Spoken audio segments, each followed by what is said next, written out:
तो राजा ने धृतराष्ट्र ने आदेश दिया कि भगवान श्री कृष्ण के लिए 56 प्रकार के भोजन की व्यवस्था की जाए। तो उन्होंने कहा कि हे राजन, मैं यहाँ द्वारिका नाथ के नाते से नहीं बल्कि पांडवों की तरफ से शांति दूत बन करके आया हूँ। अगर ये सलाह होगी तभी मैं यहाँ भोजन करूँगा। तो इस बात जब वो ये बात दुर्योधन को कहते हैं, दुर्योधन इत्यादि समस्त राजा वहाँ पर होते हैं, उनके राज्य मंत्री जो भी थे वो वहाँ पर होते हैं। कहते हैं कि दुर्योधन ने कहा कि श्री कृष्ण जी आप यहाँ पर आए हैं हमारे यहाँ शांति दूत बन करके, तो मैं पांडवों को बगैर लड़ाई के तो एक सुई की नोक इतनी की जगह वो है वो भी नहीं दूंगा।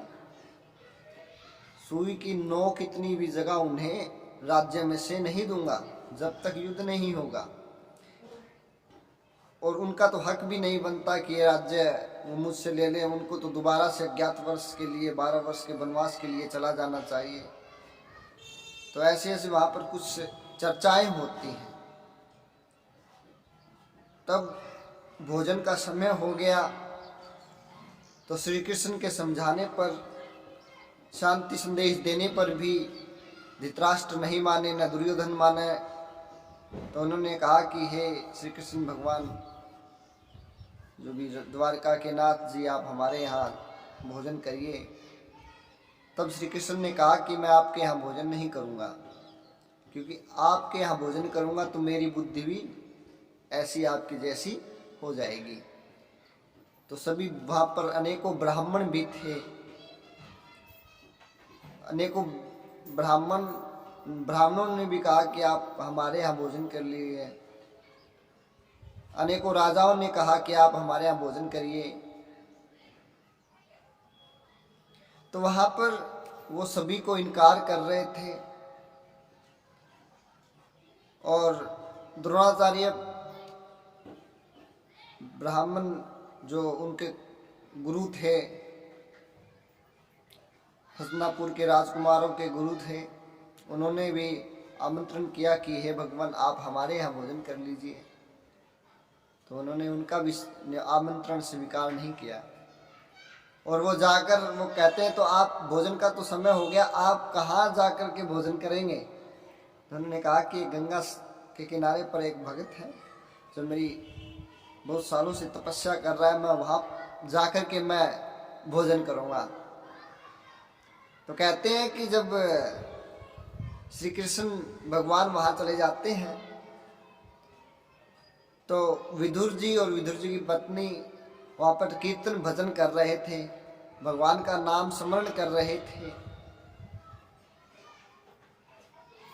अब वो नाम स्मरण कर रहे थे तो भगवान जी बाहर दरवाजे पर खड़े हैं और सोच रहे हैं कि कब ये दरवाज़ा खटखटा रहे हैं, लेकिन वो कीर्तन में अपने मगन है, भगवान की भक्ति में लीन हो गए हैं।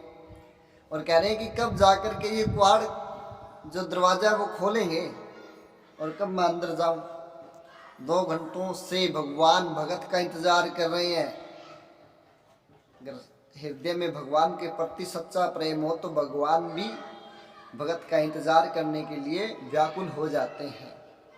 वो भी निष्काम से सकाम बन जाते हैं, सकाम बन जाते हैं।